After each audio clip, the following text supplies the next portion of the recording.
Yeah, yeah, yeah, yeah, yeah, yeah, yeah, yeah, yeah, yeah.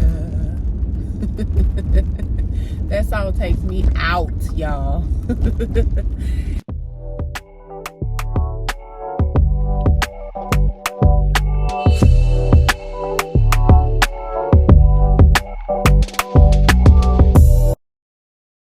Hey, y'all. It's another day to be great. Another day that you've been blessed.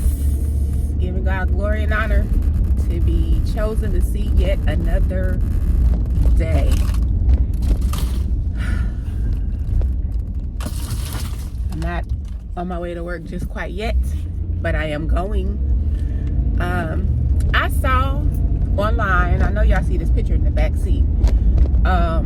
This girl posted that she found this picture in Burlington Coat Factory. Now, I wanted one, have been wanting one for the salon, but I didn't want to pay the price that I had been seeing online. Them things are pretty pricey. And so I went to go see if Burlington had one, and they did, and it's the face with the flower hair, but I wanted one. This is not the one that I wanted, but it'll do. And I found it for less than $20, and it's pretty big. So a win is a win. A win is a win, right? So anywho, I have to go get some supplies for work because I have to work an extra day this week, and I don't want to wait till the last minute to have to prepare for that appointment. So I'm gonna go ahead and grab that stuff now, and then I'm gonna head to work. I know y'all tired of me sitting in this car, but when I'm not sitting in the car, I'm busy. I'm working, I'm walking, I'm doing something. I'm doing something to keep myself going, to keep busy. So sorry. Eventually I'll start doing things again.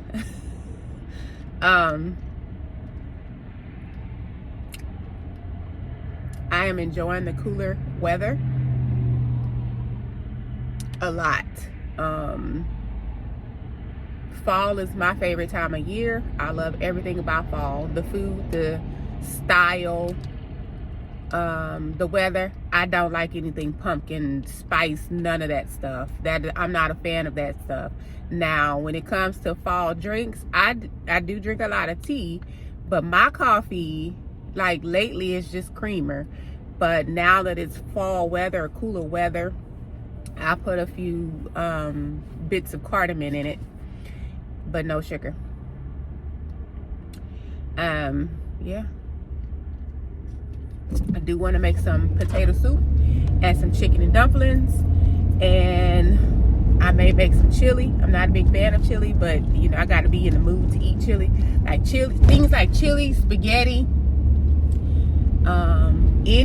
most Italian food, but chili, spaghetti, things of that nature, I'm not a big fan of. Not at all. I don't like stuff like that. Like, I really have to be in the mood. But like beans, red beans and rice or something like I'll tear that up.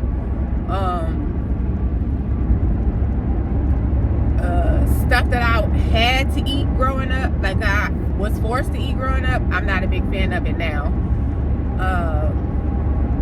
And chili was one of those things where it don't take a lot to make it, but you end up with a lot of food. So yeah. Spaghetti, oh my God, I really have to be in the mood. I am not a fan of spaghetti at all. I don't care how you make it. I am not a fan of spaghetti. Like, I was really hungry and really in the mood if you saw me eating spaghetti. People drive so crazy, y'all. God bless them. God bless them. It is never that serious. Y'all don't understand how serious and dangerous a vehicle can be. Jesus Christ. But anyway, let me get to my destination safely so I can watch these people driving like they crazy, cutting up and whatnot, because I do not want to be an episode of Final Destination. I made it to work safely. And I'm prepping for my appointments for the week. This week was kind of slow, but it was a much needed slow. Like, I needed a little calmer week, because, you know, we tend to overwork and overextend over everything. And, you know, sometimes we need to relax before our body be over it, right? So I'm kind of glad that it was pretty slow, like, for me, in my definition of slow, so that I can prepare for the holiday season. But anyway, don't want to always talk about work.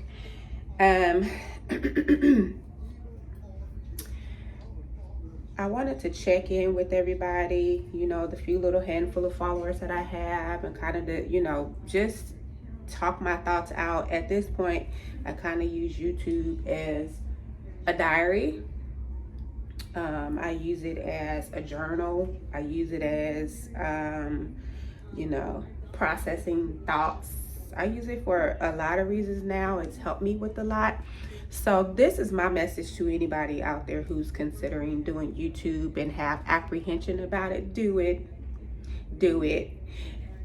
Not just for the monetary reasons, but I look at it this way. In the future, when you have transitioned on, your family has something to look back at and be reminded of you and your spirit. You have something, a lasting footprint, where we can go back and say, oh, I remember the times.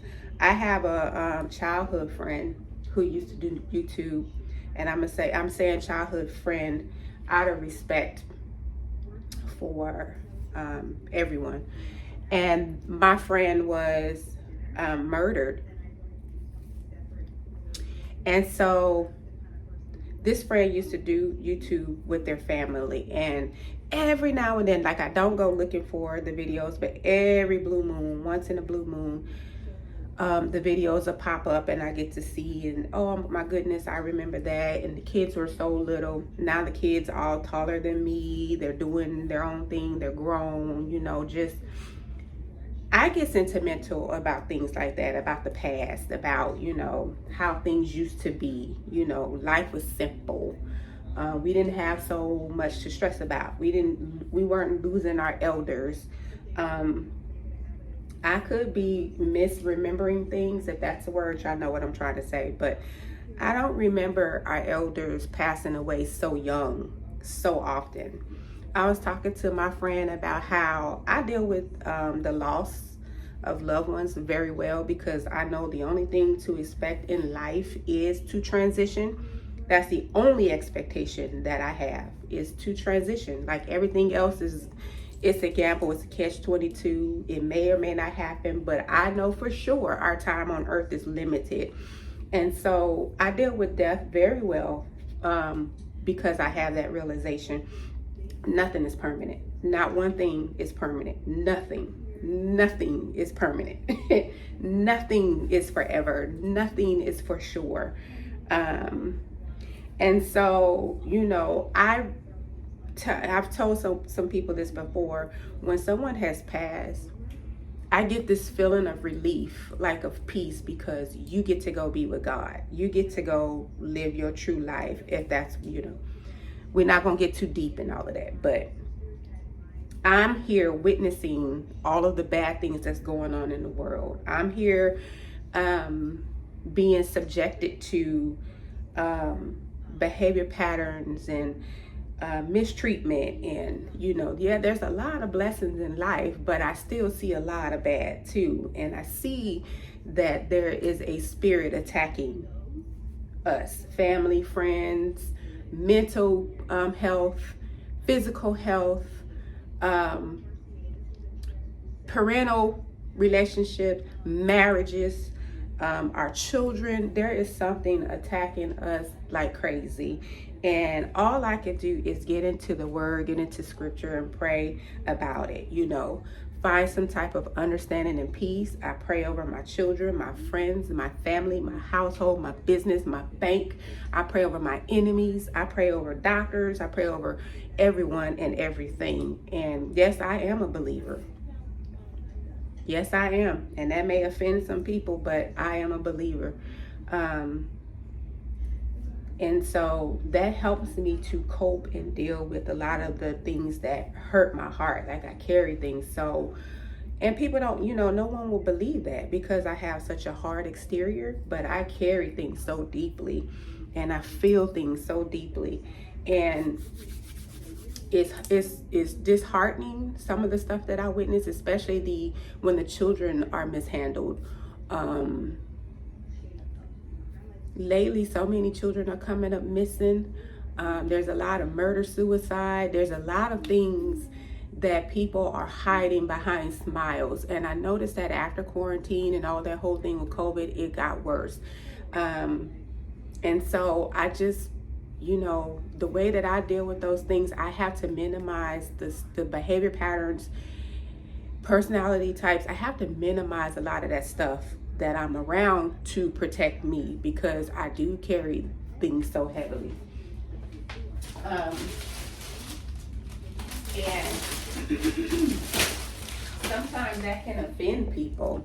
I had a conversation, I've been having a lot of conversations recently with all of my friends and my family, and just, hey, don't ever feel like you can't come and talk to me if I made you feel a certain way. If I've caused you to feel unimportant, unloved, if I have offended you, like anything that I may have done to have caused you to feel less, then please talk to me about it, because 9 times out of 10, I don't know that I'm causing you to feel away. Allow me to apologize and redirect my behavior. If you feel like I'm not reciprocating something, let's talk about it. I don't care if it hurts my feelings. I respect honesty and I respect real. But when you lie and you're deceitful, I can't deal with that. I can't, because once I find out that you lied to me, I question everything you've ever said to me and everything you'll say to me moving forward. I'm the type of person that needs a lot of reassurance to get over something or a thing, you know what I mean? But if you're honest, at least I know that you are, you have integrity,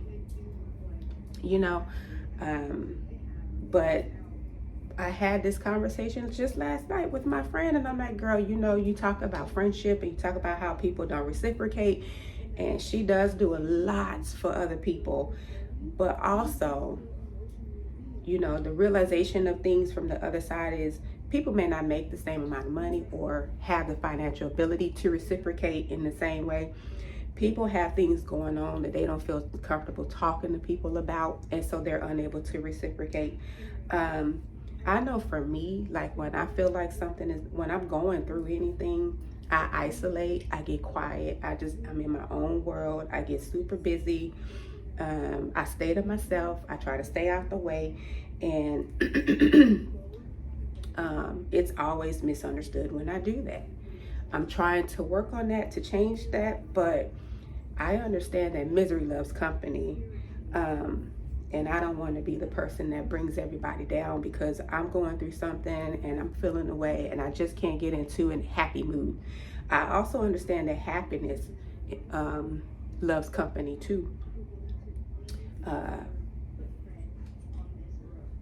But when things are not going well for me, I'm to myself. Like, my social footprint may look one way and I could be dying on the inside, and nobody ever knows. And I've never been suicidal, never even thought about that. Never, I don't understand it. I don't understand suicide. I can't get with that. So I've never felt that. I have been depressed before. I do currently have anxiety. But I have never been so down that I just want to hurt myself or anything like that. But I will isolate. I will get quiet.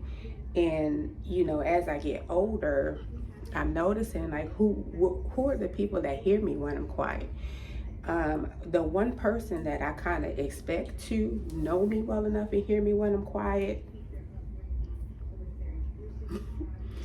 and that's hurtful. That's very hurtful, because this person can be there for a lot of other people. But when it comes to me, I get crumbs, and that's the way I feel. So I keep praying about it, give a lot of grace to people. I love super hard, and I love super big, but we all have limits, you know. We all have limits. Now, I used to have seasonal depression, only because the beginning of when my children were smaller, I want them to have the experience that I had, where we had big family gatherings, and you know, they don't get to experience that with all of the family. I made it my mission and my point to, once their father and I divorced, it wasn't out of separation. We're all still family. You know, we can all celebrate together. We can all still celebrate, because once you enter someone's life, you are a major part of the makings of them, right? Now, hear me out. And so, even if relationships don't work, romantic relationships don't work, that does not mean that I can't celebrate your wins. I can't be happy for you. That's not what that means for me. I want you to be happy, and then I want to be able to be happy for you. But I think where people lose the idea of that is their personal intentions. If you are a person who have bad intentions, you're going to think that all of that positivity, there's something to it. And you can have these relationships, right? Friendships and family, kinship, and not have any ulterior motive. It's just simple, surface, genuine happiness and positivity. I think that is one of the biggest issues that we have in our community, is that we, the co-parenting stuff is off. Everybody has this tug of war, power and control. And that causes a divide. And once you get rid of needing or wanting to be that person in control, ahead of, the leader of, you can relinquish the pride, the ego, and the arrogance. And then you will see agape. I may not be saying that right, but you can see that. You can see true love. You can see the family getting back tight again. The other thing is, I'm not one to sweep things under the rug. I want to, confront, not in the sense of we gonna fight and argue, but let's attack that thing head on so that it doesn't happen again. When they say break generational curses, that's what I'm thinking. Don't sweep stuff under the rug. Let's talk about it. That's how you really get to know me. I'm a straight shooter. This is what it is. This is how I feel. And then once I'm able to express whatever I'm feeling or going through, I'm over it. Just like that, out of sight, out of mind.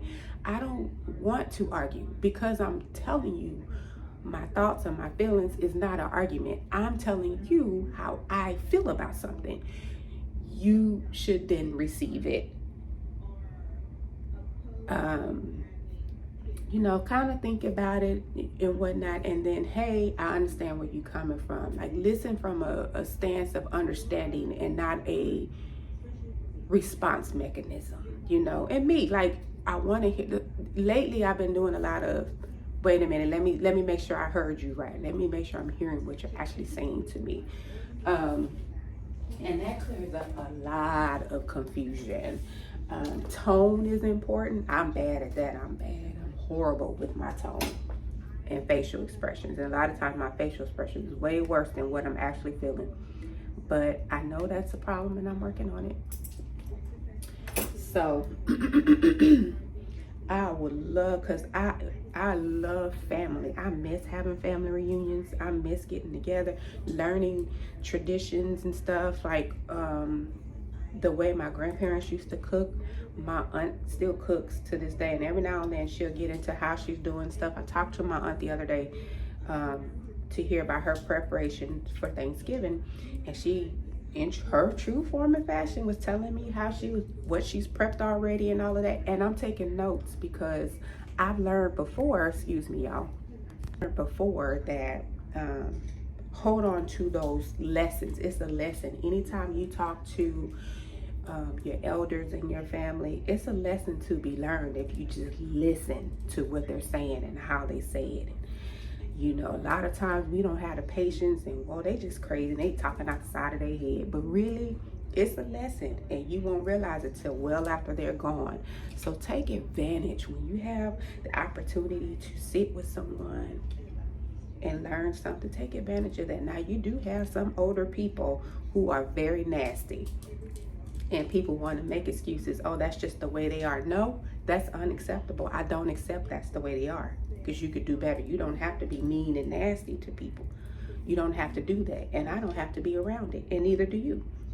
You know, and that'll teach them, hey, either you going to change your ways or you going to change the time that we spend together, because I don't want to spend my time in behavior cancer, around behavior cancer. I don't want to be in the midst of something that causes me to be uncomfortable. Why am I taking time in something I'll never get back? So why am I spending time around so much negativity?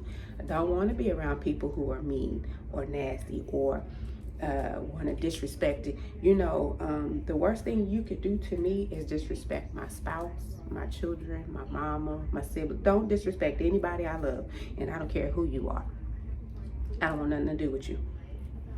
I love you from a distance. Do not disrespect anybody that I love. That's my family, anybody, especially those that I birthed, and the one that I live my life with. Do not disrespect them. That's the quickest way to get me out of your life. We are not friends, and in my opinion, when it comes to people like that, you should be a united front with your spouse. If your spouse not rocking with somebody, you ain't rocking with somebody. You know what I mean? In most cases, yeah, if we stand firm on that. We move, you move, you know, we take the steps together. That's the way it should be, in my mind. That's the way it should be. You know, you protect each other that way. You protect your household. I believe that when you get married, it says your spouse becomes priority, and everybody else is. That's what the Bible say. You know, have I gotten it right all the time? No. But the thing is, the good thing about life is every day you get a new opportunity to work on yourself and to improve yourself, to change, to set examples. You get an opportunity every day. You get 86,000 opportunities, and I think it's 86,000 seconds in a 24-hour period, I believe. You got all that time to get it right. And if you can't, then that's something you got to get with God on, because your spirit, you need to work on yourself and your spirit.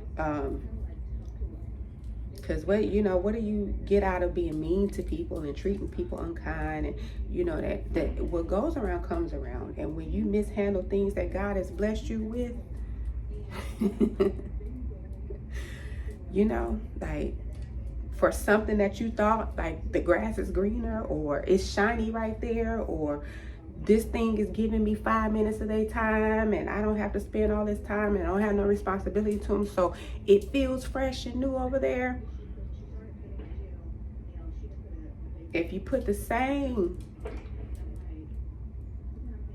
effort into what you already own, the reward is greater. You know, that goes with anything, you know, work, your health, anything, you know. But I've been rambling for long enough now. I'm gonna go ahead and get off this camera. I may pick it up, I may close it out, I don't know, we'll see.